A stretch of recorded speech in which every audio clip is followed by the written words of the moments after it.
épisode d'Inspire-toi. Et pour l'épisode d'aujourd'hui, je reçois Laurence, qui est derrière le compte Instagram Maman Lumière, puis qui a le balado à Cœur d'enfant. Allô, Laurence? Allô, Elisabeth! Ça va bien? Ça va bien, toi? Oui. Aujourd'hui, on va aborder la parentalité consciente. Puis le but de cet épisode-là, c'est d'apprendre un peu plus sur ce type de parentalité-là, mais aussi de comprendre certains comportements puis les traumas qu'on peut avoir, nous, à l'âge adulte ou qu'un enfant peut développer suite à différents types de parentalité. Avant qu'on commence, j'aimerais ça qu'on se fasse une genre de petite définition de, pour toi, c'est quoi la parentalité consciente? Puis la parentalité qu'on va appeler traditionnelle pour l'épisode, là, pour que ce soit plus clair pour les gens, comment nous, on la définit, là, les grandes lignes? Là. OK. C'est toujours une question que j'ai de la misère à répondre parce que, justement, le concept de la parentalité consciente, c'est vraiment plus qu'un type de parentalité. Oui. C'est vraiment une philosophie de vie. Quand on dit qu'on est un parent conscient, il faut être un parent qui est prêt à faire un grand travail sur soi-même pour être plus conscient de nos schémas de pensée, nos fausses croyances, de nos patterns, comme on entend souvent, qu'est-ce qui nous trigger. Puis, on va vraiment essayer de viser à préserver l'authenticité de nos enfants, tu sais, de cette croyance-là que les enfants viennent sur Terre avec leur unicité, leur vérité à eux. Puis, c'est en étant conscient, en fait, de nous, nos traumas à nous, qu'on va pouvoir se détacher un peu de nos enfants. Tu sais, souvent, on a cette croyance-là qui est comme nos enfants, c'est une extension de nous-mêmes, c'est des petites versions de nous-mêmes. Donc, on a plus cette facilité-là ou cet automatisme-là à transférer sur nos enfants toutes nos blessures. Oui. Donc, la parentalité consciente, c'est ça va vraiment être un cheminement, tu sais, un processus de guérison pour justement essayer de préserver l'authenticité de nos enfants. Puis quand on parle, là, justement, de transférer les blessures, là, juste pour qu'on soit clair, c'est dans nos façons d'agir ou ça se transmet juste par notre non-verbal ou nos réactions? Tout ça. Ouais, c'est vraiment... tu sais, je suis pas psychologue. Moi, j'ai fait tu sais, j'ai pas comme trop embarqué dans les traumas puis tout ça, puis comme les types de traumas et tout, mais c'est vraiment large dans le sens que, tu sais, ça peut vraiment être juste au niveau de notre énergie, tu sais, en parentalité consciente. Moi, je parle souvent de notre énergie, la posture du parent. C'est quoi ta posture à toi? C'est quoi l'énergie que tu dégages? Est-ce que c'est souvent inconscient, tu sais, qu'on porte une anxiété, qu'on porte une peur de déplaire, peur du rejet, peur de l'abandon, peur de ne pas être aimé. C'est souvent ça qui revient puis qui crée nos blessures. Donc, c'est ça qu'on veut essayer de mettre en lumière. Donc, c'est vraiment beaucoup d'introspection qu'on fait pour justement être capable de les identifier puis d'être comme, OK, ce que je vis en ce moment, c'est pas mon enfant. De se détacher puis d'être comme lui, il vient avec sa vérité à lui, puis d'essayer de pas imposer à notre enfant qui être, quoi faire, quoi. Puis c'est souvent ça dans la parentalité traditionnelle, quand on n'entame pas ce cheminement-là, quand on n'entame pas qu'on n'active pas ces petites prises de conscience-là, ça devient facile après ça de rentrer dans le moule, de rentrer dans l'espèce de discours le plus traditionnel de écoute-moi, je suis ta mère, je suis ton parent, je suis là pour peut-être plus te contrôler, te dire quoi faire, puis tout ça. Fait que c'est un peu ça qu'on veut éviter, là. Oui, donc c'est ça, un peu la parentalité traditionnelle, si on y met justement un peu une définition, c'est ça, là. Tu sais, on monte le ton, les conséquences aussi, tu sais, sans mettre de jugement, mais les conséquences, tu sais, des fois qui peuvent être très fortes, là, tu sais, les tapes sur les fesses, il peut y avoir aussi, tu sais, les punitions, le retrait. Oui. Tu sais, souvent, on va entendre va dans ta chambre ou des choses comme ça. Tu sais, c'est tout dans la manière que c'est amené qui, je te dirais que les grandes lignes, là, comme de l'image qu'on peut voir de la parentalité traditionnelle qui est plus comme axée sur le contrôle puis l'espèce de hiérarchie de moi, je suis le parent, je suis en haut. Tu sais, en parentalité consciente, il n'y a plus vraiment de hiérarchie au niveau de qu'est-ce qu'on est comme humain dans la famille. C'est plus circulaire, c'est plus on est tous des êtres humains au sein d'une famille, puis on va essayer de trouver un terrain d'entente où est-ce que toi, t'as qu'est-ce que tu veux, moi, j'ai qu'est-ce que je veux, toujours dans l'amour, la bienveillance, le respect, la connexion, la présence, puis de venir activer cette conscience-là de l'impact que nos mots, notre énergie, notre façon juste d'être, notre relation qu'on a avec nous-mêmes aussi va déteindre sur notre enfant, tu sais. Je trouve ça intéressant ce que tu dis, là. Puis avant de rentrer dans mes questions, tu as parlé justement du respect qui est de manière circulaire. Puis j'aime ça parce que des fois, on entend un parent qui va dire « Je suis ton parent, tu me dois le respect », mais que le parent ne va pas nécessairement respecter son enfant. Puis je trouve que c'est facile, tu sais, de demander, mais à un moment donné, si tu ne montres pas l'exemple, ton enfant, même s'il y a 2, 3, 4 ans, peu importe l'âge qu'il a, il a aussi le droit de recevoir du respect. Puis c'est quelque chose que je pense que... Je pense pas que les gens font ça de manière malveillante. Je pense que les gens, des fois, c'est qu'ils ne savent pas nécessairement comme par où passer. Puis des fois aussi, c'est sûr que selon les réactions de l'enfant, tu sais, je veux dire, un enfant qui est ultra turbulent, peut-être qu'à un moment donné, tu as la mèche plus courte, puis je pense que c'est tout à fait comprenable. Mais c'est ça, tu sais, je trouve ça intéressant d'amener la notion de respect et égalitaire, même si, oui, il y a une certaine... Comme tu dis, il n'y a pas de hiérarchie, mais ça reste que tu es le parent, c'est toi qui guide ton enfant dans le sens que tu ne le laisseras pas faire n'importe quoi parce que tu es dans de la parentalité consciente. C'est ça que j'aime aussi, parce qu'on entend beaucoup, là, tu sais, ces temps-ci, il y en a qui vont dire « Ah, à cette heure, les parentalités, les enfants font n'importe quoi, ils font ce qu'ils veulent. » Peut-être qu'il y a des parents qui sont vraiment dans le laisser-faire et tout ça, mais je pense pas que c'est ce que tu prônes, là. Tu sais, je pense qu'il y a quand même... un certain cadre, là, j'imagine. Oui, absolument. Vraiment, c'est... La parentalité consciente, c'est pas de laisser son enfant faire qu'est-ce qu'il veut parce qu'on embarque dans une parentalité permissive. C'est ça un peu qui est tu sais, t'as comme la parentalité plus autoritaire, si on va au bout, les deux extrêmes du spectre, là, autoritaire ou permissive, mais c'est deux type de parentalité-là, c'est pas de la parentalité consciente parce que ça provient les deux d'une place qui est anxieuse, tu sais, d'être dans la parentalité permissive, ça peut aussi venir d'une place de j'ai peur du conflit, j'ai peur de... donc je suis pas capable de mettre mes limites. Fait qu'en parentalité consciente, c'est full important d'établir des limites saines, des limites significatives pour nous, pour notre famille, pour nos enfants. Fait que quand on pense à la parentalité consciente, c'est vraiment d'être conscient de tout ce qu'on dit, tout ce qu'on fait, tout ce qu'on pense. C'est quoi notre discours intérieur? C'est quoi... Donc, c'est pour ça que je dis que c'est une philosophie de vie parce que c'est vraiment large. Puis oui, tu sais, pour revenir à ce que tu disais sur la notion plus d'égalité, tu sais, c'est vraiment de voir que on vit dans une famille, dans un milieu qu'on est tous des êtres humains à part entier. Donc, moi, je dis souvent, si je veux que mon enfant me respecte, je dois être capable de l'incarner. C'est vraiment...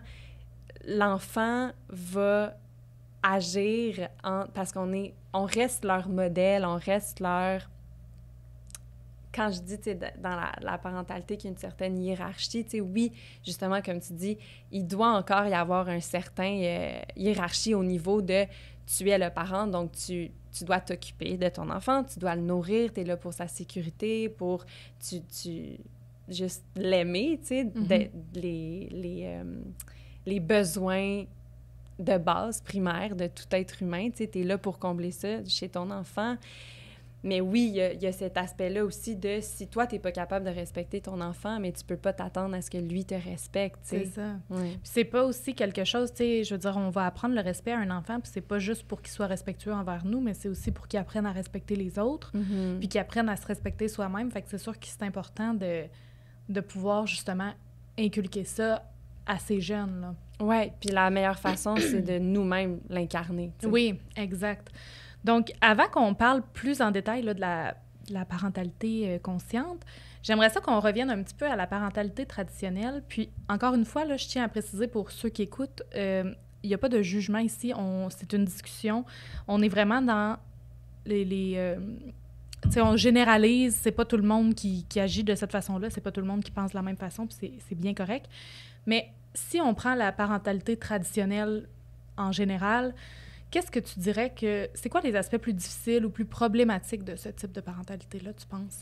Ben en fait, c'est ça, tu sais, comme on parlait un peu tantôt off-cam. Oui. Il n'y a pas comme de définition, tu sais, de livre écrit sur la parentalité traditionnelle, mais je pense qu'au fil du temps, avec les nouveaux types de parentalité qu'on entend, tu sais, la parentalité positive, bienveillante, consciente, on s'est mis à parler de la parentalité traditionnelle qui est pour moi, je parle selon moi, là, vraiment une parentalité qui est vraiment plus dans l'inconscient. Donc, c'est sûr que, tu sais, la parentalité traditionnelle, pour moi, c'est vraiment d'être déconnecté de qui on est, de qu'est-ce qu'on veut pour notre famille, pour nos enfants, puis de ne pas prendre le temps de se poser ces questions-là. Donc, d'entrer dans un mode un peu plus automatisme, robotique, tu sais, le train-train de la vie, tu sais, tout va vite. OK, go, go, go, on va à la garderie, tu m'écoutes, je suis ton père, va faire ci, va faire ça. Puis, il y a un problème qui est comme plus grand que la famille, tu sais, qui est au niveau de la société, de le monde dans lequel on vit, tu sais, avec la surconsommation, tout ce qui est la productivité, faire de l'argent, aller travailler, qu'on a comme, avec le temps, fait en sorte que les enfants se sentent de plus en plus déconnectés de leurs parents et les parents se sentent de plus en plus déconnectés de leurs enfants parce qu'on ne prend pas le temps de connecter, on ne prend pas le temps d'être dans la présence. Puis je pense que c'est ça dans la parentalité dite plus traditionnelle, c'est là de je peux pas m'améliorer, je peux pas voir c'est quoi mes triggers, je peux pas voir c'est quoi mes blessures à moi si je prends pas le temps de m'arrêter. Donc on entre dans les automatismes de c'est facile de dire à ton enfant de mettre le doigt sur sa faute puis de le réprimander puis là d'entrer dans une relation plus autoritaire et contrôlante parce qu'on n'est pas capable de se voir nous-mêmes.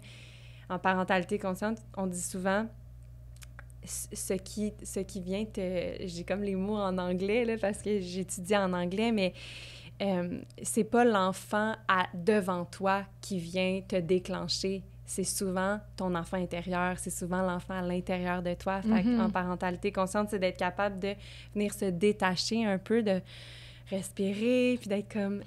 C'est pas mon enfant qui est en train de me déclencher, là. C'est quelque chose à l'intérieur de moi. Donc, de prendre cet espace-là de recul puis d'entrer justement dans la conscience puis dans la bienveillance parce qu'on est capable de se regarder. C'est vraiment un travail sur soi, je pense, qui est comme n'importe quoi, peu importe que vous soyez parent ou non. Le travail sur soi, je pense que c'est toute sa vie puis c'est très pertinent de le faire. Mais c'est sûr que là, quand tu as un petit être humain à t'occuper puis à élever, je trouve que le travail sur soi est encore plus important que si tu es tout seul. Parce que là, quelqu'un résulte de tes actions. Puis, tu sais, j'ai l'impression aussi que, justement, tu sais, tu disais, un des aspects difficiles, c'est de ne pas connecter avec ton enfant si t'es trop dans justement, le pilote automatique, là. S'il n'y a pas cette connexion-là, après ça, la relation est difficile. Si tu n'as pas de connexion avec ton enfant ne va pas nécessairement te dire les choses parce qu'il va avoir peur de ta réaction, va peut-être vouloir cacher un mauvais coup qu'il a fait ou une expérience qu'il a vécue, mais qui sait que tu n'es pas d'accord. Puis tu sais, ça va jusqu'en grandissant aussi. J'ai l'impression que même à l'âge adulte, des fois, on voit des gens qui sont pas très en relation nécessairement avec leurs parents parce que ils n'ont jamais eu cette connexion-là ou la connexion a toujours été difficile, fait qu'à un moment donné, ben, c'est comme n'importe quelle relation que tu n'as pas entretenue, j'ai l'impression, là, puis ça fait que ça... C'est ça, ça l'empêche d'avoir une relation fleurissante, là, si je peux dire. Non, vraiment, vraiment. Puis c'est des mécanismes de défense, en fait, tu sais, que justement, si le parent impose, tu sais, plein de choses sur son enfant, puis justement, est dans l'inconscience, puis c'est vraiment des mécanismes de défense que l'enfant il va se protéger, tu sais, puis c'est ça qu'on appelle notre ego, tu sais, c'est comme un bouclier un peu pour... OK, bon, là, je comprends de ce que mon parent me projette que je dois être bon à l'école, je dois être une bonne petite fille, je dois écouter, je dois être polie, je dois... Toutes les I should be, tu sais, tout ça, ça vient... se mettre de l'anxiété sur nous, puis là, on est comme, OK, bon, ben pour être acceptée dans la société, pour être acceptée dans ma famille, il faut que je me comporte d'une telle façon. Donc, on vient se modifier, tu sais, pour être pour être considérés dans les yeux de nos parents, dans les yeux de nos éducateurs, à l'école, nos amis. Puis c'est tout ça qui vient nous modifier. Fait que c'est ça qu'on veut essayer de « je te vois, je t'entends pour toi, qui tu es ». Puis si on le fait, c'est pour ça qu'on dit aussi que c'est vraiment important d'établir cette connexion-là puis cette présence-là dans les premières années de vie, 0-5 ans, 0-7 ans, parce que c'est là que tout se construit. Puis après, on peut venir modifier puis changer puis essayer de reconnecter puis de réparer les parties qui ont été peut-être un peu oubliées ou brisées, mais c'est plus difficile. Là. C'est pour ça que l'âge de la petite enfance, c'est full important. Puis là, j'ai comme un peu une question sur le vif, mais je vais essayer de la formuler le plus clair possible puis que ça soit pas bizarre, ce que je veux dire, mais comment tu fais pour, justement, connecter avec ton enfant puis le laisser être qui il est? Puis, tu sais, justement, être dans... Oui, tes parents, mettons, tu lui offres un cadre, mais en même temps, je vais dire le mot discipliné, mais le discipliner pour pas qu'il devienne quelqu'un, on va dire, de... Là, je vais mettre à l'extrême, là, mais mettons, là, qui est vraiment désagréable avec les gens, qui fait n'importe quoi, que, tu sais, c'est toujours lui, son nombril, il fait des crises, il accepte pas de se faire dire non. Puis, tu sais, je parle même à l'âge ado puis adulte, là, tu sais, des gens, des fois, que t'es comme, mon Dieu, tu sais, faut quand même que t'aies un certain savoir-vivre, là, je pense, en société. Comment tu fais pour apporter ça, mais sans non plus être dans la réprimande? Bien, en fait, tu sais, je pense que tous ces comportements-là que t'as nommés viennent d'une place, justement, que l'enfant crie. L'enfant, il est désorganisé, puis peut-être qu'il... Tu sais, il y a tellement de diagnostics maintenant qui se font tellement rapidement, trop rapidement, puis des fois, c'est d'aller voir c'est quoi la source du problème, c'est quoi... C'est probablement dans l'enfance, tu sais, il y a eu quelque chose, un manque de connexion, des fois, quand ces enfants-là, ou ces ados-là, tu sais, après, ça reste toute notre vie, parce que c'est un mécanisme de défense, justement, de l'enfant qui est comme, j'ai peut-être aucun contrôle à la maison, j'ai aucun espace pour être moi-même à la maison, j'ai aucun espace pour dire ma vérité, pour être authentiquement moi, faire mes choses à moi. Fait que tout ça, c'est un peu de la colère, tu sais, qui vient comme s'accumuler à l'intérieur de nous. Puis au final, ça ressort à un moment donné, tu sais. Fait que moi, souvent, comment je le vois, puis tu sais, là, je généralise, mais encore là, je suis pas psychologue, tu sais, mais c'est souvent quelque chose c'est un message que nos enfants nous envoient, tu sais, c'est un message que nos enfants crient de comme... Je peux-tu exister? Je peux-tu être moi? J'ai besoin de place pour être moi-même. Puis ça commence dans le nid familial, tu sais. Je pense aussi que pour être soi-même, on voit beaucoup, tu sais, justement, plus tu serres la vis, plus tu essaies de contrôler puis de modeler comme tu veux, on dirait que pire l'enfant devient, là, tu sais, dans le sens que tu veux pas, mettons, qu'il fugue, il va sortir par la fenêtre le soir parce que, justement, il est comme, moi, on m'empêchera pas de sortir, ou, tu sais, ça va tomber dans des excès, je pense, qui auraient pu être évités si l'enfant s'était senti peut-être plus écouté puis entendu. Oui. Comment je le vois, là, mettons, avec une image, là, c'est comme... L'enfant vient au monde avec une forme, tu sais, à lui, qui lui est propre, son authenticité. Puis si on vient mettre un cadre rigide, qui est comme un carré, qui est trop petit, donc que sa forme à lui dépasse un peu du moule, bien, c'est là que ça va créer... Il est pas bien, tu sais, il est trop pris, il n'y a pas de place pour s'exprimer, pour être lui-même. Mais oui, c'est full important de mettre des limites, puis que les enfants aient un cadre, qui se sentent pris en charge, qui se sentent aimés, qui se sentent en sécurité, mais il faut que notre carré, notre cadre, il soit assez grand pour que sa forme, tu sais, à lui, peuvent bouger puis exister dans ce cadre-là. Il ne faut pas que ça soit trop petit puis qu'il soit tout serré, tu sais. Mais le cadre reste là pour justement pas qu'il y ait trop d'exagération puis de débordement. Le cadre reste là parce que c'est full important pour les enfants d'en avoir un, vraiment. Oui. Puis le cadre, tu dirais que j'imagine que ça inclut la routine pour comme l'apprendre à faire les choses de base là, de la vie qui doit ajouter à son quotidien. Mais est-ce que tu dirais que ça rentre aussi sa façon de réagir avec les autres ou ça, tu sais, c'est comme discipliner, ben pas discipliner, mais discuter un peu après, là, tu sais, exemple que tu lui mets un cadre, puis là, mettons, il va réagir avec un enfant de telle façon. Est-ce que tu vas revenir à dire « Hey, ça, tu sais, mettons, je te l'ai jamais dit, mais on peut pas faire ça. Ou ça va être déjà inculqué de base. Tu sais, exemple, qui crie après quelqu'un d'autre ou qui tape un enfant, tu sais. Ben, avec les enfants, c'est souvent, il faut intervenir puis connecter dans le moment présent. Fait que, tu sais, tu demandais si on revient par après, tu sais. Ça va vraiment être sur le moment parce que l'enfant vit dans le moment présent. L'enfant, dans sa tête, il n'est pas dans le passé, dans le futur, c'est maintenant. Fait que c'est sûr que oui, si je veux dire, il frappe, tu sais, ou quoi que ce soit, que là, ça passe pas du tout. Faut établir, faut mettre ses limites, puis établir, puis dire non, ça, tu fais pas ça. Puis tout est dans l'approche, tu sais. Moi, je le vois que c'est dans la manière que nous, on réagit. Est-ce qu'on va lever le ton, on va se mettre à crier, puis on va instaurer une espèce de sentiment de rejet, de honte et de culpabilité à l'enfant, par exemple, qui vient de frapper son petit frère, tu sais. Est-ce que va dans ta chambre, c'est pas correct, puis là, tu sais, sentiment de rejet. Toi, t'es pas gentil, toi, t'as fait quelque chose de pas correct, je t'exclus, tu sais, du cadre du moment, mais ça va être plus moi, tu sais, pour mettre mes limites à moi, significatives, j'essaie toujours de le rattacher à une valeur significative pour que ça soit plus facile d'établir mes limites. Donc, exemple, pour moi, ben justement, on frappe pas, ça, c'est inacceptable, parce que dans mes valeurs à moi, ben le respect, on fait attention à ceux qu'on aime, on les protège, on est une famille. Fait que ça, pour moi, c'est super important. C'est la valeur de la famille, du respect, tout ça. Fait que pour moi, ça va être une bonne façon, une porte d'entrée un peu pour expliquer à mon enfant que on fait pas ça, puis ça, c'est inacceptable, justement, parce que, puis là, j'introduis ma valeur un peu que je veux lui transmettre, tu sais. Puis ça m'aide beaucoup, puis ça l'aide les parents à savoir quelles limites j'établis. Parce que justement, des fois, c'est facile de tomber d'un côté qui est comme un peu trop permissif, que je veux pas crier, je veux pas être dans la parentalité autoritaire, fait que je m'en vais dans la parentalité permissive.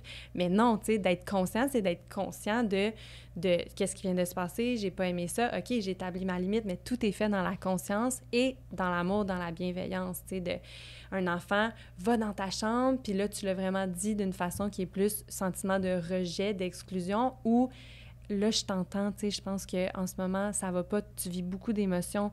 Est-ce que tu aurais besoin d'un petit moment pour toi pour te calmer dans ta chambre? Tu sais, ça revient au même, mais tout est dans comment est-ce qu'on l'a amené à notre enfant. Est-ce que ça venait d'une place de contrôle, d'inconfort, tu sais, où t'es solide, t'es groundé, dans tes valeurs, t'as pris ta respiration, parce que oui, des fois, nous aussi, on est, tu sais, on reste des humains, puis c'est comme, ça vient nous chercher. Mais est-ce que tu l'as amené d'une façon, justement, respectueuse, dans l'amour, dans la bienveillance, de se rappeler toujours ces mots-là, tu sais, qui vont guider nos interactions avec nos enfants? J'ai l'impression que, tu sais, l'expression « tourner sa langue 7 fois dans sa bouche avant de parler », ça s'applique beaucoup avec les enfants pour justement, tu sais, il fait quelque chose qui n'a pas de bon sens. Le réflexe tout de suite, ça serait de dire « Hey, non, tu sais, on fait pas ça ». Mais comme pour pas justement tomber dans cette colère-là ou crier ou quoi que ce soit, j'ai l'impression que tu dois, toi, te retenir un peu pour faire comme « OK, comment j'aborde la situation ?» Évidemment, ça se fait vite, j'imagine, dans le moment, là, pour régler ça. Tu sais, on prend pas 30 minutes, là, mais, mais tu sais, j'ai l'impression qu'il faut vraiment que c'est ça, que tu reviennes à toi puis tu fasses comme comment je veux réagir et non comment je réagis automatiquement. Vraiment, vraiment. Puis en parentalité consciente, on dit toujours d'activer son adult self, fait que ton adulte souverain, tu sais, ton adulte qui est guéri, ton adulte justement que t'es venu materner, que t'es venu réconforter, puis de venir interagir, là, puis de réagir avec cette conscience-là, tu sais, cet amour-là que tu as apporté envers toi-même au début, parce que souvent, quand on réagit justement dans l'impulsivité, on réagit à partir de notre enfant blessé, tu sais, de notre... Fait que souvent, moi, comment je le vois, tu sais, je travaille beaucoup avec les images, puis les métaphores, puis tout ça, puis pour moi, c'est vraiment ça, c'est si je réagis à partir d'une place qui est anxieuse, qui est là, je me sens, tu sais, souvent, là, quand tu te connectes à ton corps, vraiment, tu sens que tu réagis à partir d'une place qui est blessée. Puis souvent, c'est ça, c'est notre enfant intérieur qui est encore blessé de tous ces mécanismes de défense-là. Puis notre ego nous protège. Mais quand tu actives ton adult self, tu sais, ton adulte qui est comme « OK, I can do this », comme je me calme, la respiration full importante dans ces moments-là, justement, de comme « OK, mon enfant est en crise, il vient de frapper, lancer, whatever, il a fait quelque chose ». Là, je sens que je réagis, OK, il va rien arriver si tu prends un petit 30 secondes pour respirer, te calmer, justement activer ton adult self, activer cette conscience-là de je suis pas en danger, j'apporte de l'amour à mon enfant intérieur, je le guéris, je l'aime, c'est correct. Et là, j'entre en contact avec mon enfant. Puis moi, je pense souvent à de la connexion avant la réaction. Fait que je veux venir connecter avec mon enfant avant de snapper puis de réagir. C'est trop fort. Qu'est-ce que tu fais si, exemple, tu réagis trop fort? Tu sais, des fois, ça peut arriver à tout le monde, là, de perdre le... Tu sais, comme justement, là, tu sais, on l'a échappé, celle-là, on a réagi trop fort. C'est quoi que tu fais pour que, justement... Est-ce que tu t'excuses à ton enfant? Comment tu gères ça? Oui, bien, c'est vraiment ça. C'est quand je dis qu'on est tous des humains, tu sais, de voir nos enfants comme notre égal. Oui. C'est vraiment comme avec une amie, tu sais, tu t'es fâché ou tu t'es chicané avec ton chum, ta blonde, c'est vraiment de revenir puis d'être comme, OK, c'est quoi que je ferais avec un adulte? Ben je m'excuserais, puis tu sais, je rentrerais dans la connexion, mais c'est pas parce que c'est des enfants qui comprennent pas, tu sais. Souvent, on a cette fausse croyance-là que, il comprendra pas, tu sais, tout ce que j'ai vécu, mes émotions, ou de rétablir la connexion quand le moment est passé, tu sais. Est-ce qu'il est rendu ailleurs, là, lui, il joue, puis il est parti, puis il vit sa best life, tu sais, il s'en souvient pas. Non, tu sais, c'est non. Faire la même chose qu'avec un adulte, puis c'est correct de, des fois, justement, de déborder, puis on est des humains, puis ça va arriver, puis c'est sûr, mais c'est full important de reconnecter, de s'excuser, de revenir sur ce qui est arrivé, parce que ça aussi, c'est une belle valeur, puis c'est un beau message à transmettre à nos enfants que maman est pas parfaite, papa, il est pas parfait, toi non plus, puis c'est correct. Oui. Mais qu'est-ce qui est important? On va faire des erreurs, on est humain, mais qu'est-ce qui est important? C'est de reconnecter, c'est de s'excuser, puis c'est de se rejoindre. Tu sais, quand il y a une déconnexion qui a été faite, c'est de se rejoindre après, puis de la réparer, cette déconnexion-là. Puis s'excuser, c'est pas toujours facile, mais je pense que, mis dans ce contexte-là, ça montre que c'est bien de le faire. Tu sais, c'est important. J'ai l'impression que quand on s'excuse, souvent, on va piler sur notre ego, justement. Vraiment. Tu sais, des fois, c'est difficile. Oui. Honnêtement, moi, personnellement, je veux dire, sûrement que... C'est sûr que j'ai blessé des gens dans ma vie, puis j'essaye le plus possible de m'excuser, mais je pense sincèrement que ça m'est arrivé de blesser des gens ou de faire des choses sans m'excuser. Puis c'est difficile. Tu sais, des fois, t'es comme... on dirait qu'il faut que tu le ravales. Là. Mais en même temps... Je trouve que c'est vraiment un très vilain défaut de ne pas être capable de s'excuser. T'sais. Fait que c'est pour ça que je l'ai travaillé et j'essaye le plus possible de pouvoir le faire. Mais je trouve que de le faire comme ça avec ton enfant, ça lui montre que quand tu fais une erreur, tu t'excuses. Puis que tu peux la réparer. Puis que surtout, ça lui montre que t'es pas mauvais parce que t'as fait une erreur. T'es humain. Puis t'as le droit de te tromper, de justement, des fois, d'aller dans l'excès, d'aller dans l'impulsivité. Mais après, on répare, tu sais. Puis c'est ça qui vient solidifier aussi la relation, tu sais. Tantôt, tu parlais de, justement, des fois, là, à l'âge adulte, c'est comme on n'a plus une bonne relation avec nos parents. Ben justement, c'est comme, il est-tu trop tard pour, tu sais, pour venir réparer ça? C'est comme, je pense toujours qu'il n'est jamais trop tard, mais de le faire dans le moment, tu sais, c'est l'impact que ça a. Tu sais, c'est énorme. Il est peut-être jamais trop tard, mais je pense que chacun a un bout de chemin. Quand il y a une déconnexion, surtout à l'âge adulte, j'ai l'impression que chacun a un bout de chemin à faire pour se rendre à la même place avant de pouvoir reconnecter. Ouais. Je pense pas que tu peux reconnecter avec un parent si vous n'êtes pas rendu à la même place dans votre cheminement, puis si les deux ne se sentent pas entendus. Vraiment. Je trouve que ce travail-là est très... c'est pas facile non plus, surtout justement à l'âge adulte, de faire comme j'ai des torts, puis comme je les admets, mais mettons justement, je viens te rejoindre pour reconnecter. Je pense que c'est pas évident, mais c'est ça, si c'est fait dès l'enfance, je crois que de garder la connexion est beaucoup plus facile que d'essayer de la construire 30, 40, 50 ans plus tard. Là. Vraiment, puis tu sais, c'est avec n'importe quelle autre relation, tu sais, quand que, justement, ça fait longtemps, puis tu sais, c'est que tu réalises aussi que tu peux pas changer, tu sais, la personne, tu tu peux essayer de réparer, mais comme tu dis, il faut qu'on se sente entendu. Tu sais, les 3 besoins primaires d'un enfant, c'est d'être vu, d'être entendu, puis d'être compris. Mm-hmm. Puis, tu sais, avec l'amour, puis la sécurité et oui. tout ça, mais puis nos blessures, même à l'âge adulte, souvent, ça s'est connecté à ça, tu sais. Oui. Est-ce que je me sens pas entendue, donc j'ai une blessure en moi, j'ai peur de pas être vue, j'ai peur de pas être entendue. Fait que oui, c'est full important, tu sais, de pouvoir établir ça vraiment jeune pour juste... Parce que, oui, c'est difficile après de revenir, tu sais. Qu'est-ce qui t'a amené... Parce que là, toi, tu es maman. Oui. T'as 2 enfants, je pense? Oui, deux enfants. Qu'est-ce qui t'a amené dans ta vie adulte, en tant que maman, à vouloir intégrer la parentalité consciente dans l'éducation que tu offres à tes enfants, puis aussi à te lancer pour être comme coach de parentalité consciente? Mm-hmm. Ben, en fait, moi, je viens d'une famille de 4 enfants. J'ai 3 grands frères, puis une famille qui est sans nécessairement le savoir. Tu sais, c'était pas conscient, comme qui faisait la bonne chose, là, oui. Je mets des guillemets, mais mes parents nous ont vraiment offert une parentalité consciente sans vraiment le savoir. Tu sais, mes frères et moi, on est toutes les 4 super différents, tu sais, on a toute notre originalité, notre authenticité, parce qu'on s'est jamais, justement, senti brimé d'exister, tu sais, de fleurir pour comment que nous, on est vraiment. Fait que, tu vois, là, on a toutes fleuri de 4 façons vraiment différentes, justement parce qu'on avait la place d'exister, puis de... Fait que ça a toujours été très... comme concret pour moi, tu sais, tangible parce que je le vivais, puis pour moi, c'était juste la normalité. Fait qu'en grandissant, des fois, j'entendais des trucs de mes amis que « Ah non, je peux pas, tu sais, mes parents, ils vont me chicaner » ou... Puis on dirait que ça sonnait toujours des cloches, tu sais, à l'intérieur de moi. Je disais « Mon Dieu, c'est donc bien triste, tu sais, que ça se passe pas comme dans ma famille, tu sais, que dans toutes les familles. » Puis j'ai toujours eu ce désir-là aussi en moi de...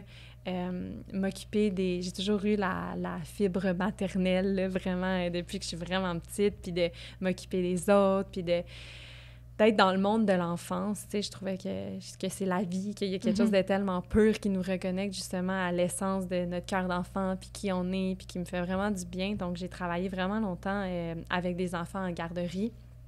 Après ça, j'étais à l'université, j'ai étudié en enseignement, puis je suis tombée enceinte de ma fille après 2 ans d'université. Puis pour moi, c'était comme naturel quand je suis tombée enceinte, j'ai toujours voulu travailler avec les familles, tu sais, je me disais... J'ai comme réalisé quand j'étais en enseignement au primaire que c'était pas tant la relation... élève-enseignant qui m'intéressait, mais j'étais comme, il y a de quoi dans le nid familial, le parent-enfant qui vient me chercher parce que je sais que ça part de là, tu sais, la grossesse, tout ça, tu sais, de ce que tu transmets à ton bébé quand il vit à l'intérieur de toi, puis donc, ça a comme toujours été un peu inné, tu sais, je sais qu'il y en a qui ont comme des gros moments de révélation, puis là, leur vie, ils font un 180, puis c'est comme du tout au tout, tu sais, mais pour moi, ça a été vraiment graduel. Puis quand je suis tombée, en fait, sur la formation de Dr. Shefali, c'est comme la pionnière de la parentalité consciente, puis c'était comme un énorme moment de révélation pour moi d'être comme, OK, ça existe. On dirait que j'ai cherché toute ma vie à faire ça de ma vie, en fait, tu sais, puis je pensais que c'était juste, je vais être maman, tu sais. Moi, quand j'étais petite, c'était comme, qu'est-ce que tu vas faire plus tard? J'étais comme, je sais pas, mais je veux être maman, tu sais. Ça, c'était une certitude. Donc, pour moi, c'était juste naturel d'aller me former puis de pouvoir transmettre ce message-là de la parentalité consciente qui est tellement plus grand que finalement que moi, tu sais, que soi-même dans notre nid familial, là, c'est comme, OK, je vais aller me former pour transmettre ce message-là le plus de personnes, le plus de parents possible, parce que je pense vraiment que ce message-là est assez profond pour venir se changer nous, tu sais, changer la relation qu'on a avec nous-mêmes et donc, inévitablement, changer la relation, améliorer la relation qu'on a avec nos enfants. Je sais pas si je réponds bien à ta question, là, mais je trouve ça tellement pertinent aussi que tu dis « je vais aller me former quand tu as su que tu allais être maman » parce que être parent, ça vient pas avec un mode d'emploi, puis je trouve ça correct de faire, je vais aller lire, je vais aller me renseigner, je vais aller prendre un peu partout tout ce qui résonne, ce qui fait du sens pour moi, plutôt que, tu sais, d'être un peu dans le... Ah, je suis capable, le monde est parent depuis que le monde est monde. Tu sais, oui, mais si on peut essayer d'être la meilleure version de soi-même, puis la meilleure version de parent qu'on peut être, pourquoi pas, tu sais, d'aller se former. Je trouve que c'est un bel ajout. Comment t'as amené ça à ton partenaire? Est-ce que c'était difficile? Parce que, tu sais, des fois, on est en couple avec quelqu'un, on vient de 2 familles différentes, 2 éducations différentes. Comment t'as amené ça, puis comment ça a été reçu aussi? Ben mon amoureux, c'est, tu sais, à la base, tu sais, ça fait longtemps qu'on se connaît, puis on était comme meilleurs amis, colocs, avant de devenir parents ensemble, puis de tomber en amour et tout. Fait qu'on a vraiment une base solide. Fait que je te dirais, ça l'a vraiment aidé à ce niveau-là, toute la question de parentalité, parce que oui, ça change.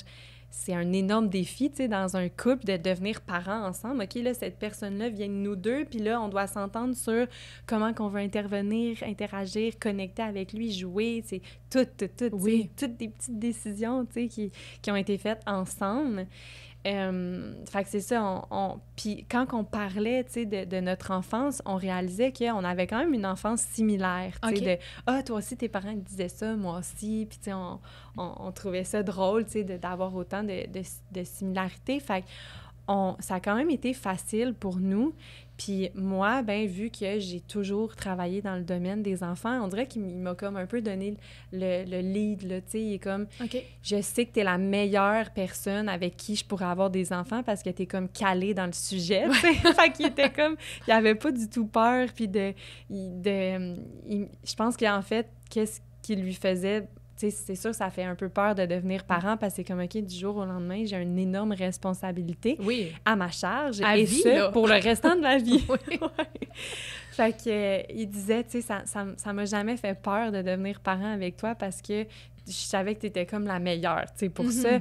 Puis c'était comme... Fait que je pense que ça a comme été facile parce que il m'a comme donné, tu sais, le lead. Après ça, j'ai fait de ma formation en parentalité consciente.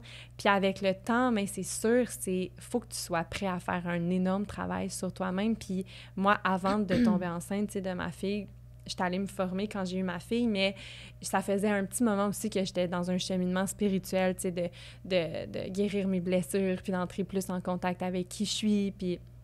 Ça m'a vraiment aidée aussi.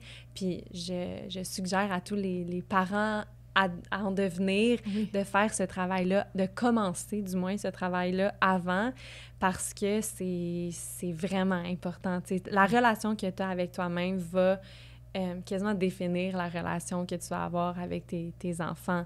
Fait que de là, c'est super important.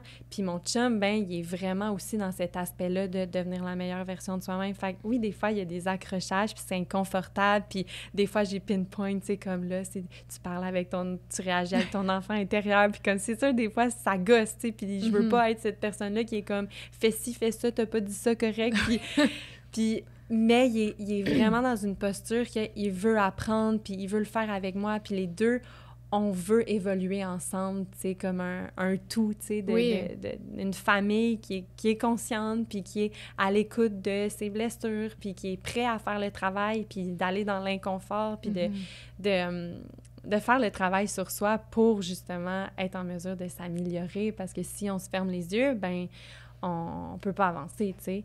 Fait que, ça a quand même été doux, tu sais, et facile, parce qu'on avait bonne communication, puis je pense qu'il faut beaucoup... pas de l'autodérision, là. L'autodérision, c'est quand tu es capable de rire de toi-même, mais comme de l'introspection, puis d'être comme humble, tu sais, de comme « Hey, c'est vrai, j'ai merdé. Je vois que là, j'ai réagi parce que j'ai peur de pas être entendue, parce que j'ai peur. » Fait qu'il faut être capable de piler sur notre ego, sur notre orgueil, puis vraiment de faire face à ce qui est là pour vrai, tu sais. Je pense que tous les parents veulent être la meilleure version du parent qu'ils peuvent être. Je pense pas qu'il y a aucun parent qui se dit « Moi, je m'en fous, ça va être ça. » tu sais. Fait que je trouve ça le fun que vous travaillez ensemble dans cette même voie-là. Est-ce que tu sais, tu dis, mettons, tantôt tu disais, mettons, exemple, que ton chum va dire quelque chose, puis là, tu sais, là, t'as pas bien réagi, tu sais, tu vas lui ramener ça. Est-ce que tu lui ramènes devant tes enfants ou tu lui en parles après? J'essaie toujours d'avoir une discussion. Si je sens c'est comme trop enflammé ou c'est trop blessant, tu sais, j'essaie de comme... Des fois, je fais juste lancer des petits regards de comme... On va s'en reparler après, tu sais. Oui. Puis c'est sûr que c'est correct aussi de vivre ses émotions devant ses enfants. Tu sais, on n'est pas parfait, justement, puis de vivre nos émotions devant nos enfants, bien, ça leur dit qu'eux aussi peuvent vivre leurs émotions devant nous. Mm-hmm. Mais c'est ceci, je sens que là, c'est comme ça, c'est trop intense, tu sais, bien, toujours là, de revenir, tu sais, puis de s'excuser, puis des fois, tu sais, je dis à ma fille, je dis, bon, là, on s'est parlé plus fort, tu sais, mais des fois, on se chicane ou on se parle plus fort parce qu'on s'aime, puis tu sais, on s'emporte, mais juste de lui expliquer vraiment comme si elle était un adulte, tu sais, oui. On est égal, tu sais, donc vraiment de l'approcher comme ça, mais c'est sûr que les grandes discussions, tu sais, vraiment le plus en profondeur, puis que là, on essaie de décortiquer pourquoi on va avoir plus ces conversations-là après. Mais c'est sûr que sur le moment, tu sais, des fois, c'est difficile parce que justement, tu t'emportes, puis... Mais j'essaie justement d'être comme... Hey, là, on s'en parlera après, tu sais. Puis là, j'ai 2 questions par rapport à ça. Ma première question, c'est, tu sais, tu dis beaucoup qu'on parle à l'enfant comme si c'était un adulte, mais évidemment, on utilise des mots qu'ils comprennent, là, mais je veux dire, comment tu fais pour exprimer ton émotion à ton enfant? On va dire que tu pleures, OK? T'es triste, là. Une situation est arrivée, pas à cause de ton enfant. Comment tu fais pour lui expliquer que tu as de la peine, mais sans que cette charge-là tombe sur ton enfant? Tu sais, des fois, on voit beaucoup ça, l'enfant qui devient un enfant parentifié parce qu'il doit s'occuper de son parent, puis prendre la responsabilité de « Ah, ma maman, elle a de la peine, je dois la consoler, je dois prendre soin d'elle. » Comment tu fais pour faire cette différence-là entre « Je t'explique ce que je vis, mais c'est pas toi qui dois t'occuper de maman. » Tu sais, c'est maman qui doit... Tu sais, c'est gentil, mettons, de me donner un câlin, mais c'est pas ta responsabilité que j'ai de la peine. Ouais, puis ça, c'est full important parce que on l'entend, tu sais, des fois, c'est difficile de pas de nuancer, mais tu sais, justement, de se sentir comme... De continuer d'être dans notre posture de parent quand on se sent pas à notre top, là, oui. Puis c'est drôle que tu me poses cette question-là parce que, tu sais, bien, dans toute ma vulnérabilité, il y a 2 jours, tu sais, ça allait vraiment pas, puis j'étais juste comme... Vraiment, une journée, ça va pas. T'as envie de pleurer, tu te sens plein d'émotions, puis je suis comme, la pleine lune, nanana. Ouais. Mais, tu sais, c'est drôle parce que là, ma fille, elle s'en vient plus vieille, elle a bientôt 3 ans. Puis, tu sais, quand t'es juste dans une énergie que, comme, j'en avais pas nécessairement parlé, mais c'est sûr, ça paraissait, tu sais. Puis elle me dit, « Pourquoi, maman, tu fais la baboune? » Puis j'ai tellement été touchée qu'elle puisse comme reconnaître. Puis, tu sais, que c'était comme un miroir de « OK, comme, c'est vrai, là, je suis comme dans un mood pas bien. » Mais elle m'a comme permis de le nommer. Puis je pense que c'est ça ma réponse, en fait, c'est de nommer les choses. Puis de nommer... Il faut être en contact avec soi-même pour l'adresser, pour le nommer. Puis ça, des fois, c'est difficile. Tu sais, c'est le numéro 1, mais c'est difficile parce que, justement, des fois, on est tellement déconnecté de nous-mêmes pour plein de raisons que c'est difficile juste d'aller à l'intérieur de soi et faire « Hey, ça va pas aujourd'hui. Hey, j'ai besoin de repos. Hey, j'ai juste envie de me couler un bain puis de pleurer. » Tu sais, comme ça me ferait du bien, juste... Puis... Des fois, c'est difficile parce qu'on est dans notre posture de parent, puis comme aujourd'hui, on va aller au parc, puis comme de se mettre un sourire dans le visage pour continuer justement cette énergie positive-là. Mais c'est vraiment correct de nommer les choses, puis de « Hey, t'as raison, tu sais, maman, aujourd'hui. » J'y ai dit... Je me sens triste aujourd'hui, j'ai envie de pleurer, mais c'est pas toi, tu sais. Puis j'ai dit, maman aussi, elle vit des émotions. J'ai dit, toi aussi, tu pleures des fois, mais maman aussi, elle pleure des fois. Puis de normaliser d'être humain, puis de vivre nos émotions, tu sais, sans la responsabiliser, mais justement d'être assez à l'écoute de moi pour voir que c'est moi et de le nommer. C'est moi qui vis ça en ce moment. Mais c'est correct, tu sais, on va faire des choses aujourd'hui, puis toi, tu peux faire ce que tu veux, puis comme moi, je vais prendre du temps pour moi aussi. Puis c'est beau aussi ça, de montrer à nos enfants que on n'est pas toujours, tu sais, la mère super forte qui porte toute la famille et les responsabilités et la maison sur nous, tu sais, notre charge mentale, puis d'être comme... hey, aujourd'hui, c'est moi comme qui a besoin de prendre soin de moi, mais moi, je vais prendre soin de moi, tu sais. Oui. Puis je trouve ça correct aussi parce que, justement, ça montre que les émotions sont valides. Tu sais, c'est sûr que là, dans les dernières années, j'ai l'impression, mettons, les petits garçons, que, tu sais, c'est plus, je vais dire, accepté socialement de pleurer. Mais, tu sais, ça a été long, là, avant qu'un homme puisse pleurer puis sente qu'il est capable de pleurer. Puis, tu sais, pourquoi, dans le fond? C'est une émotion comme un autre. Parce que là, c'est la figure forte de la famille qui n'a pas le droit de pleurer. Moi, je trouve ça important qu'on lui dise, t'as le droit de pleurer, t'as le droit d'être fâché, t'as le droit... Tu sais, il n'y a pas juste le positif, tu sais, c'est bien d'être une personne positive puis d'essayer d'être reconnaissant dans la vie de tous les jours, tout ça, puis de pas tout le temps être chialé puis être marabout puis tout ça, mais c'est important aussi de dire qu'il n'y a pas juste ça, parce qu'à un moment donné, si t'es toujours juste dans le positif puis dans le sourire, c'est quasiment comme si tu portes un masque en permanence. Oui. Puis que t'es pas vrai, dans le fond, avec ton enfant, puis à un moment donné, ben, c'est que tu lui montres que tu fais juste sourire tout le temps, il va faire la même chose, il va cacher ses émotions quand il y a de la peine, il va quand il est fâché, tout ça. Vraiment. Puis ça m'amène à l'autre portion de ta réponse avec ton conjoint. Quand vous décortiquez, on va dire que toi ou ton conjoint, peu importe, vous répondez, ou n'importe quel parent, vous répondez d'une façon, mettons, avec les traumas, là, ou avec une blessure que tu as. Comment tu fais pour après identifier ta blessure? Mettons, quand tu fais ton introspection sur toi-même, parce que c'est pas toujours facile de faire comme, OK, mettons, là, j'ai crié, mettons, je sais pas, ton enfant, il mord son frère, là. Tu sais, il se fait enlever son jouet, puis il va le mordre. Puis là, tu fais comme... Tu sais que le petit, mettons, ça lui a fait mal, là. Tu sais, peut-être que tu vas crier puis dire « Hey! » Tu sais, vraiment fort, puis on fait pas ça, puis tout ça, parce que t'as peur qu'il fasse mal à ton enfant, probablement. Mais d'où ça vient, ça, de l'intérieur? C'est parce que toi, tu t'es fait faire mal? C'est parce que toi, tu te faisais crier après par ton parent? Je sais pas si c'est clair, ma question. Bien, c'est sûr que, tu sais, c'est différent pour tout le monde. Fait que je peux pas comme répondre à cet exemple-là précis. Puis cet exemple-là, tu sais, je pense que ça, c'est au-delà des blessures puis tout ça. C'est juste... Ça, je pense que c'est juste normal pour un parent de s'énerver, ou de quand que ça vient que c'est physique. Tu sais, de faire mal physiquement. Ça, c'est comme un besoin primaire, tu sais, de se sentir en sécurité puis aimer. Fait que ça, c'est juste comme naturel, comme de un faire peu... comme « Hey! » Ouais, de mama bear, tu sais, la maman ours qui est comme « Tu feras pas mal à mon bébé », même si c'est mon autre bébé qui a fait mal à mon bébé, mais comme ça vient de chercher, tu sais. Puis tu sais, ça, je pense qu'il y a quelque chose de très comme juste animal, tu sais, de mammifère, de comme on réagit puis on fait attention à ceux qu'on aime et tout. Mais, ben la première chose, c'est sûr que c'est un travail énormément... Je dis toujours, la parentalité consciente, c'est pas une destination, c'est une évolution. C'est comme, il n'y a jamais de fin à ça. C'est comme, t'as pas ton certificat de parent conscient. C'est comme, être un parent conscient, c'est justement de faire le travail à chaque jour, d'être dans l'introspection à chaque jour, de te poser des questions. Ouais, j'ai donc bien réagi, là, pourquoi? Tu sais, c'est quoi qui est venu me... Puis vraiment de reconnecter à nos sens, à notre corps, à c'est où qu'on a senti l'inconfort. Est-ce que ça nous a rappelé un souvenir d'enfance? Puis souvent...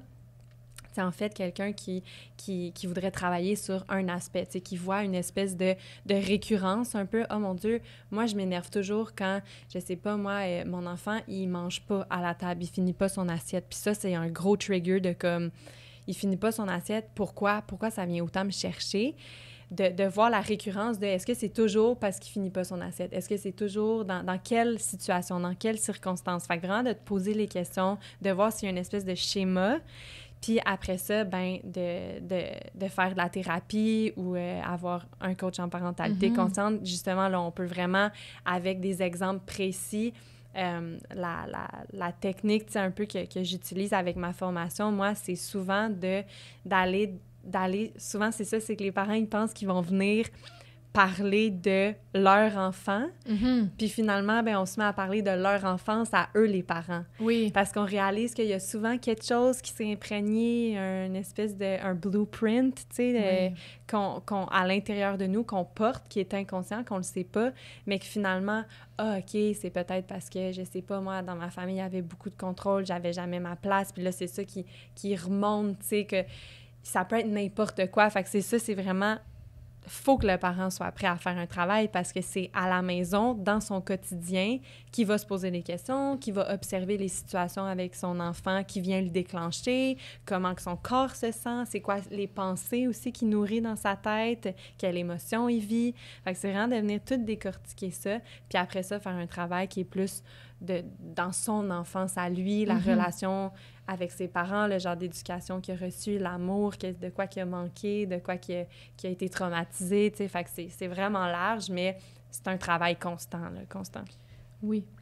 J'ai envie de te faire comme, mettons, des petites mises en situation, puis qu'on voit comment, mettons, on réagirait dans la parentalité traditionnelle, puis comment toi, tu réagirais, mettons, dans la parentalité plus consciente. Mais, tu sais, je veux dire, il n'y a pas de bonne ou mauvaise réponse, mais c'est juste pour, comme, donner une idée de qu'il y a quand même une certaine discipline qui est faite, mais juste que les mots changent.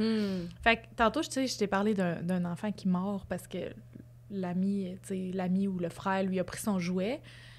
Si on reprend cet exemple-là, mettons, c'est un enfant... là, je t'ai mis comme 3 scénarios là, d'âge différents. Un enfant de 2 ans qui a justement mord son frère ou son ami parce que l'autre lui a pris son jouet. Comment, mettons, dans la parentalité régulière, on réagirait peut-être fortement puis justement mettre l'enfant à part, je pense, de ce qu'on disait de notre discussion. Comment que toi, tu réagirais dans la parentalité consciente? Bien, moi, je l'ai souvent, tu sais, vu en garderie, puis quand j'ai travaillé en garderie, et même de mes souvenirs d'enfance, quand j'allais chez certaines amies, que je voyais des choses que j'étais comme « Oh, mon Dieu, comme... on dirait que chez moi, c'est pas ça qu'on fait. » Puis là, je suis comme un peu surprise, tu sais, de voir ça, mais ça va être ça, comme souvent en parentalité comme traditionnelle, qui est plus vraiment le retrait, tu sais, ou crier après, de mettre la faute sur l'enfant, tu sais. Puis en parentalité consciente, c'est vraiment de venir porter notre attention plus sur la victime. Fait que de pas justement punir l'enfant de 2 ans qui vient de mordre, tu sais, oui, comme mettre une limite puis dire non, ça c'est, je vais pas te laisser faire ça c'est inacceptable, mais tu vois, encore là, je reste grounded, tu sais, je suis pas comme voyons donc, ça se fait pas, va-t'en dans ta chambre, tu sais, là, on est dans la réaction, reste dans la connexion, tu regardes l'enfant dans les yeux, tu peux établir un contact physique aussi, toucher sa main. Puis l'enfant, souvent, c'est qu'il veut être vu, il veut être entendu, il veut être compris. Encore là, on retourne aux 3 besoins. Fait que, tu sais, je vois que tu as beaucoup de colère en ce moment, mais ça, moi, je n'accepterai pas ça passe pas. Puis après, de vraiment venir porter notre attention sur, évidemment, l'autre bébé qui pleure, puis là, qu'il a mal, tu sais, il s'est fait mordre. Puis ça, qu'est-ce que ça fait de venir plus porter notre attention sur la victime? Ça vient développer l'empathie chez le grand, l'enfant de 2 ans qui vient de mordre, parce qu'il nous voit interagir avec le « Oh, OK », comme ça vient développer son empathie de « Je vois, il y a quelqu'un qui a mal, il y a quelqu'un qui pleure, puis je vois mon parent, je vois l'adulte qui est en charge, venir le consoler, l'aimer, le supporter, dire qu'il est là pour lui, que ça fait mal, de valider ses émotions. » Fait que lui, il regarde la scène, puis c'est sûr que, tu sais, ça fait un travail, juste ça, en soi, tu sais, ça lui montre l'exemple, puis au lieu, justement, de venir le punir, puis de venir renforcer ce sentiment-là de honte, tu sais, qu'il y a eu une émotion trop forte, puis là, il l'a mordu, puis non, tu sais, on vient développer l'empathie. Fait. Est-ce que tu vas lui demander d'aller s'excuser? Ou... Parce que, tu sais, dans le fond, si toi, quand, mettons, tu réagis trop fortement, tu t'excuses à ton enfant, veut pas, il apprend à s'excuser, mais par la bande, si je peux dire. Mais est-ce que tu vas quand même lui dire « Je te demanderais d'aller t'excuser » ou tu veux que ça vienne de lui? Parce qu'à 2 ans, c'est un peu jeune quand même pour qu'il prenne une initiative comme ça. Là. Mais c'est drôle parce que tu poses full des questions de trucs qui se passent en ce moment dans ma vie puis que c'est vraiment nouveau. Tu sais, ma fille, elle a 2 ans et demi, bientôt 3 ans, puis ça fait 2 jours, là, c'est la première fois qu'elle a fait ça, c'était samedi, tu sais, comme ça fait 2 jours que on vient de mettre, il y a juste 2 chambres chez nous, puis on vient de mettre mon bébé de 1 an avec elle dans la même chambre, tu sais. Puis là, je sais pas s'il y a comme une coïncidence, tu sais, de comme, mon petit frère, il envahit mon espace. Puis là, c'est peut-être une réaction à ça, de comme, bon, là, il faut que je partage ma chambre. Puis elle s'est mise à le pousser, tu sais. Puis c'est la première fois qu'elle fait ça. Elle a toujours été super douce, super gentille, super... Fait que là, je suis comme là-dedans en ce moment, vraiment, de comme... Puis ce matin, elle l'a encore poussé, puis tu vois, tu sais, ma réaction, ça va vraiment être de... Je vois qu'elle, elle a un besoin, tu sais, là, je vais venir comme consoler mon bébé s'il a mal, s'il s'est passé quelque chose, puis de venir, justement, renforcer l'empathie. Mais après ça, je me suis posé la question, tu sais, ce matin, parce que je lui ai dit, est-ce que tu penses que tu dois aller t'excuser, tu sais, à ton petit frère? Puis elle a dit non. Puis elle était comme pas prête. Puis j'ai dit, comme c'est correct, tu sais, vis tes émotions, mais quand tu vas sentir que tu vas être prête à t'excuser, j'aimerais ça que tu y ailles, tu sais, puis que sans la forcer, tu sais, il n'y a rien de comme « je te force à faire ça, écoute-moi, tu sais, je suis ton parent, c'est comme là, je te demande ça, fait que tu dois le faire. » Puis c'est pas sincère non plus. Exact, c'est pas sincère, tu sais, puis tu veux que ça vienne d'une place que elle va être... Quand elle va être prête, j'ai confiance, tu sais, moi, je mets beaucoup « maman, elle a confiance en toi », puis j'ai confiance que tu es capable de voir aussi, d'être à l'écoute de toi, puis quand tu sens que tu as une émotion trop forte, viens me voir au lieu de réagir puis de pousser ton frère comme ça, tu sais, ça, je veux pas, c'est inacceptable. On protège, là, je viens renforcer une valeur aussi, la famille, on la protège, ceux qu'on aime. Fait que c'est vraiment tu sais, je lui ai comme suggéré, tu sais, de s'excuser. Elle a pas voulu le prendre, puis tu vois, 30 minutes après, on déjeunait tous ensemble à la table, puis out of nowhere, comme ça, elle a juste dit « Je m'excuse pour tantôt de pousser toi. » Puis comme, fait que tu sais, 30 minutes après, elle a senti, puis c'est de faire confiance à nos enfants aussi, que on les guide, mais après ça, eux, ils sont capables de s'écouter aussi, puis puis par l'exemple aussi, tu sais, elle s'excuse parce que moi aussi, évidemment, je m'excuse avec elle quand que... Tu sais, c'est un peu la même chose à l'âge adulte aussi, tu sais, il y a des gens, moi la première, que si je suis dans une altercation, si je suis en train de me chicaner, demande-moi pas de m'excuser sur le moment. Moi, j'ai besoin de prendre 2 minutes, là, peut-être une demi-heure, 1 heure, 2 heures. Ouais. Un petit temps pour décanter, là. Puis après ça, on va s'en reparler. Tu sais, à un moment donné, je trouve qu'il n'y a rien qui est... il n'y a rien de bénéfique dans crier puis juste escalader puis tout le monde se crie par la tête. Ça donne rien. Ça donne pas une discussion... tu sais, que l'autre va te comprendre. Puis je parle de ça à l'âge adulte, là, mais dans le sens que ça se peut que l'enfant il ait aussi besoin de prendre 2 minutes. Tu sais, si toi, tu as besoin de prendre une demi-heure, 1 heure, ben peut-être que lui aussi a besoin de le prendre, tu sais. Je trouve que c'est correct aussi, il faut pas non plus trop le pousser pour justement que ça soit pas sincère. Tellement. Fait que si je tombe dans ma deuxième mise en situation, là, j'ai pris des enfants, mettons, de 6-7 ans. Parce que, tu sais, là, on parlait, mettons, plus des jeunes enfants. Si on y va à 6-7 ans, tu sais, ils comprennent quand même, sont assez vieux pour comprendre qu'est-ce qui est correct, qu'est-ce qui est pas correct. Mettons, un frère, une sœur ou 2 frères, whatever, qui arrêtent pas de se chicaner, là, mais sans arrêt, là. Puis là, à un moment donné, t'es comme plus capable de les entendre, t'es comme, ils font juste ça toute la journée, tout le temps chicaner. Tu réagis comment à ça? Bien, en parentalité consciente, souvent, on va être comme, c'est quoi la cause, tu sais, faut toujours aller dans le pourquoi, dans la racine de qu'est-ce qui crée cette dynamique-là dans la fratrie, tu sais, que là, ils se chicanent tout le temps. Qu'est-ce qui crée ça? Est-ce qu'il y a un événement dans la famille en ce moment, un divorce? Est-ce que les parents sont stressés financièrement? Est-ce que l'énergie, on parle beaucoup d'énergie, là, c'est comme invisible, mais les enfants sont tellement des éponges, c'est comme, même nous, tu sais, quelqu'un rentre dans la pièce avec un air bête, c'est comme, on le sent, tu sais, c'est comme, fait que c'est même chose dans la famille, encore plus, tu sais, parce que c'est là qu'on passe majoritairement, tu sais, le plus de temps. Donc, on va vraiment aller là, la racine de comme pourquoi, tu sais, c'est qu'est-ce qui pourrait expliquer cette rivalité-là. Puis vraiment, justement, d'aller dans la communication, de se parler, puis de voir le besoin, tu sais, au-delà de juste l'événement qu'ils se chicanent, ils se crient après, ça gosse, on est tanné. C'est quoi le besoin derrière tu sais, de voir que les enfants, ils expriment leurs besoins comme ça, tu sais. Fait que c'est quoi qu'ils essayent de communiquer? C'est quoi le message derrière le comportement? Fait que c'est vraiment toujours de, tu sais, je pourrais pas dire, mettons, comment que je réagirais juste... Ben, en fait, je réagirais comme ça dans le sens que comme, hey, qu'est-ce qui se passe là? On peut-tu se parler comme...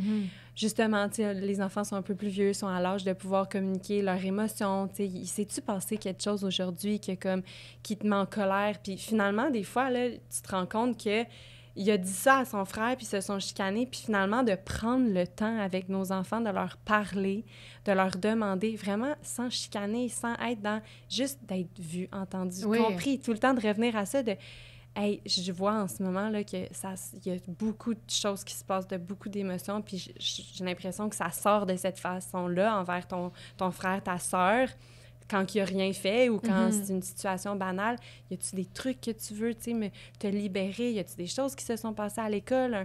Puis des fois, tu vois là, que c'est même pas lié, là, c'est comme, ce matin, il y a un ami qui m'a intimidée ou, tu sais, peu importe, j'ai eu une pas bonne note ou j'ai chié mon exposé oral, puis finalement, tu réalises que, OK, lui, il a accumulé ça tout au long de la journée, puis là, son comportement manifeste quelque chose, tu sais, de plus profond, exprime un message. Fait que pour moi, c'est ça que je ferais, tu sais, vraiment d'aller dans l'écoute, dans le temps. Puis souvent, c'est triste, les parents le font pas parce qu'ils sont dans le jus, tu sais.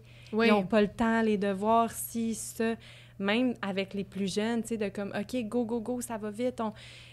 Les parents, ils prennent pas assez le temps de se mettre à leur niveau, regarder dans les yeux, écouter, prendre... Puis tu sais, un enfant qui parle pas nécessairement encore bien puis qui connaît pas ses émotions, mais c'est d'explorer. Faut prendre le temps, puis ça... On comprend tellement de choses quand on prend le temps. Tu sais, moi, je suis pas parent, j'ai pas de formation en parentalité, tout ça, mais je pense que la chicane entre frères et sœurs, ou peu importe, dans une fratrie, je trouve que moi, j'ai l'impression que c'est quand même un peu important. Parce que la chicane... Tu sais, moi, je prends mon frère qui est proche de moi en âge. Tu sais, on a 2 ans et 9 mois de différence. On chicanait beaucoup là, quand on était jeunes. Là.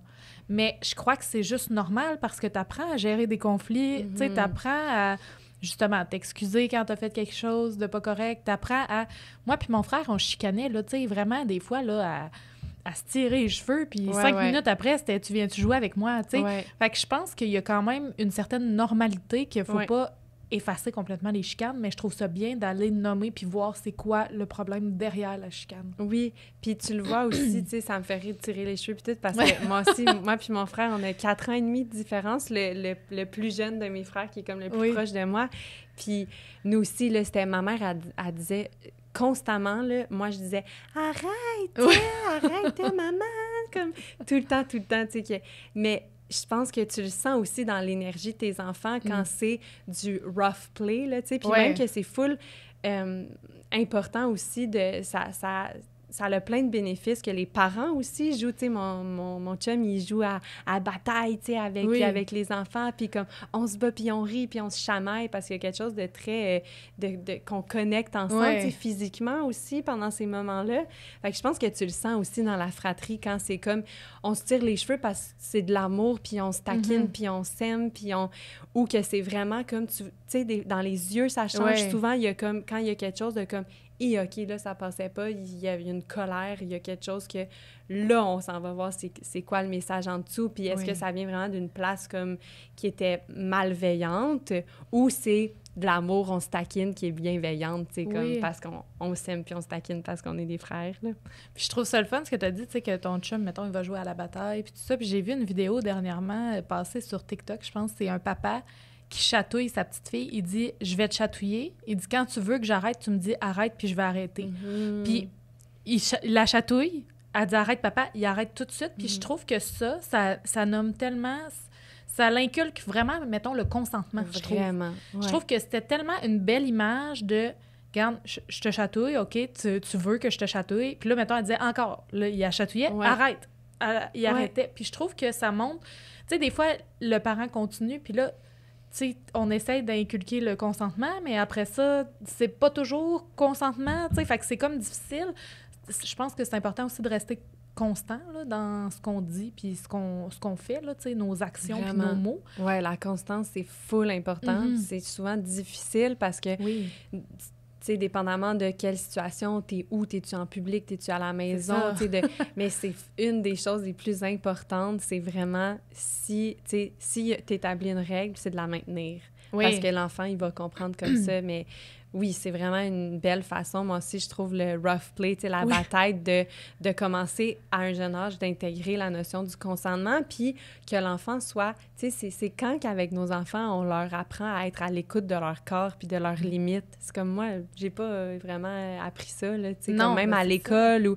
Fait que je trouve que c'est vraiment une super belle façon de, comme, tu vas le sentir quand c'est trop pour toi, tu sais, de comme, ça chatouille, puis là, c'est plus le fun.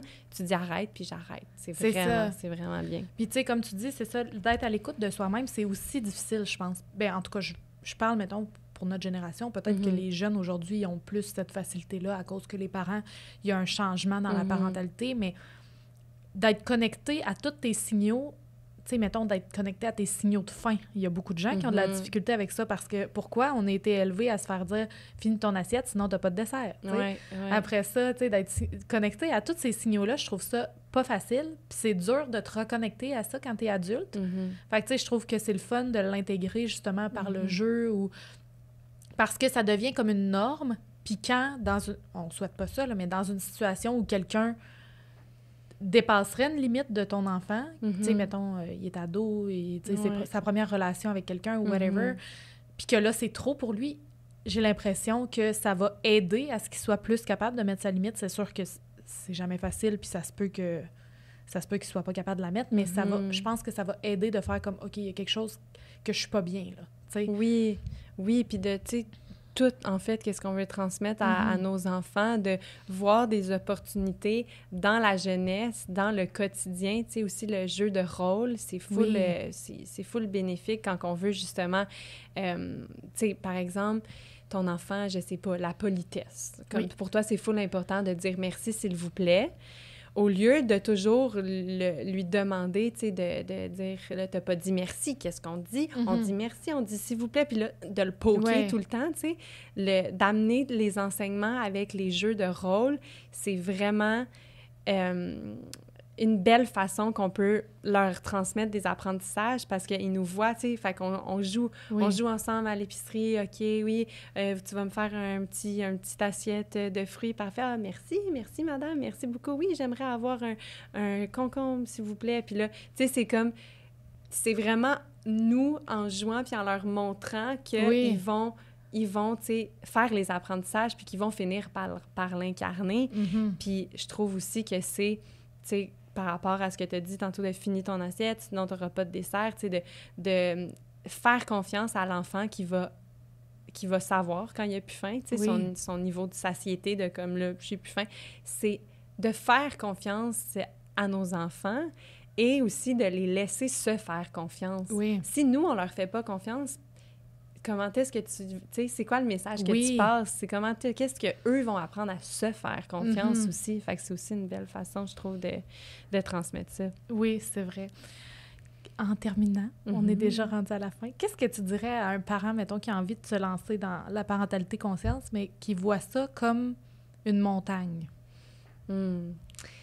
Oui, parce que c'est sûr que ça peut être... c'est épeurant un peu. Oui, c'est épeurant, c'est challengeant parce que c'est comme, tu as beaucoup de travail à faire. Puis je pense que qu'est-ce qui fait peur, mais c'est l'inconfort parce que pour aller voir c'est quoi tes blessures à toi puis c'est quoi tes inconforts, bien, il faut que tu te mettes comme à nu devant le miroir puis de voir justement tes enfants, tu sais, c'est tes plus grands enseignants, puis tes enfants vont te miroiter toujours qu'est-ce que tu n'as pas encore guéri. Tu sais, souvent, on va travailler sur quelque chose, puis là, coudonc, ça n'arrête pas de revenir dans ma vie, cette même situation-là, mais tu sais, c'est des messages que comme, OK, il y a quelque chose à l'intérieur de toi qui est encore comme inconfortable, mais c'est de s'asseoir avec cet inconfort-là, puis de se laisser guider par la vie, puis se faire confiance, puis tu sais, faut pas non plus tomber dans la parentalité comme, justement, d'être un parent parfait, puis puis tu sais, là, ça, j'en parle, tu sais, moi, je pense que c'est mon plus grand défi, là, le syndrome de la mère parfaite, puis je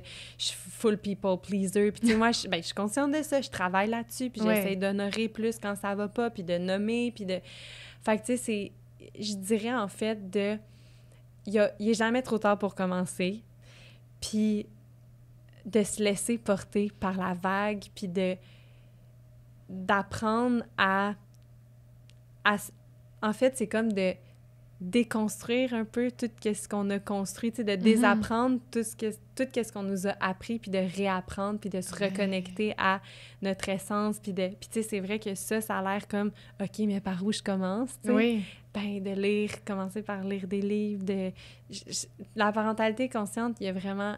C'est très spirituel, tu sais, puis peu importe sous quelle forme la spiritualité va se manifester dans ta vie, puis que tu vas entamer ton cheminement vers la guérison, peu importe comment ça va se présenter, comme vas-y, même si ça fait peur, parce que faut dire oui à l'inconfort, en fait. C'est ça, c'est par où commencer? Dire oui à l'inconfort. Oui. Puis de se rappeler toutes les petites choses, les petits triggers, c'est des petits messages, puis d'aller dans l'introspection, puis d'essayer d'enlever des couches d'ego, de mécanismes de défense, de boucliers qu'on s'est mis, puis de revenir vraiment à ce qui est présent pour nous, en se détachant du regard des autres. Tu sais, c'est comme, c'est tellement large, mais vraiment de s'asseoir dans l'inconfort, puis d'y aller. Laurence, merci. Merci à toi. Ça a été tellement une belle rencontre. C'était doux. T'es toute douce. Ta douceur a fait du bien. Pour ceux qui écoutent, que vous soyez parents ou non, là, je vous recommande d'aller écouter le podcast de Laurence qui s'appelle « Cœur d'enfant ». Ça fait tellement du bien à notre enfant intérieur, justement, à l'âme. Moi, j'ai écouté déjà 2 épisodes, là, puis j'ai déjà hâte d'écouter les prochains. Puis sinon, je vais laisser les réseaux sociaux dans la barre de description comme d'habitude. Je vais laisser aussi le lien vers le podcast sur toutes les plateformes. Donc, on va se voir dans un prochain épisode. Bye tout le monde! Merci! Merci.